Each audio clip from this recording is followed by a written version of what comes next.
Hello, hello! Nandito na naman ang Manang Biday, ang dakilang kasambahay. So, ito na nga guys, ikikwento ko na sa inyo kung anong dahilan, kung bakit hindi nyo ako laging nakikita. Kasi guys, ang tanong sa akin ay, ano ba daw bang mga pinaggagawa ko at hindi lagi ako nakikita. Kalayatan nila ako'y nagkukulong sa amin at nagpapasarap sa buhay at palibhasa lagi akong online ay lagi nang nagsese-cellphone. Ako guys ay online ako dahil nagmu-music ako, pero hindi lagi akong nagse-cellphone. Bihira na nga akong mag-upload wala na ngang panahon.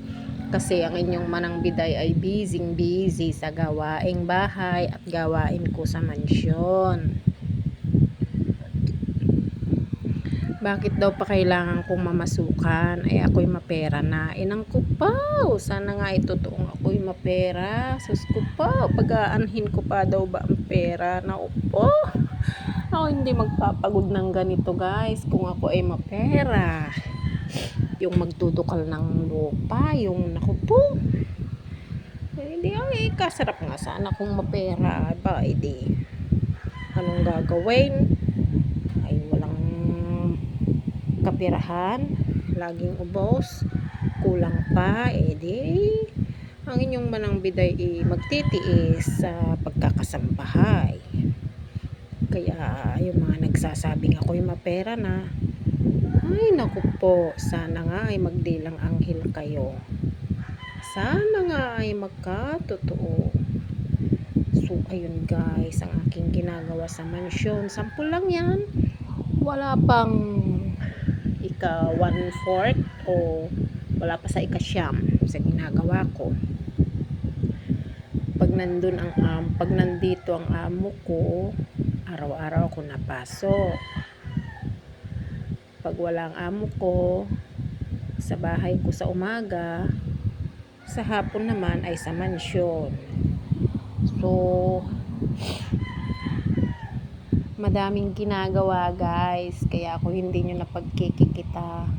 Pero pag may nangumbi na naman guys, ako naman ay napunta, basta kaya ng katawan ko. Basta kaya ng oras ko. Ako naman guys ay hindi mahirap kumbidahin. So ayan lang ang mga ginagawa ng inyong Manang Biday. Hindi nagpapasarap sa buhay. Kaya yung mga nagsasabing aanhin ko pa ang pera, ako'y mapera na, inang ko po. Sana nga po ay magkatotoo. At pagkatapos ko sa amin ay di dyan naman sa mansyon, pag wala namang masyadong magagawa ay di walis-walis lang at madaming ipot ng butiki, ipot ng ibon, ganun ang ginagawa ko. Pag nandito naman sa bahay, hindi dukal-dukal, linis ng baboy, ganun lang guys. So hanggang dito na lang guys. Sana ay i-like nyo naman, pusuan nyo naman, tapos i-share nyo na din. Maraming salamat sa inyong panonood, sa inyong Manang Biday. God bless, God bless. Bye bye.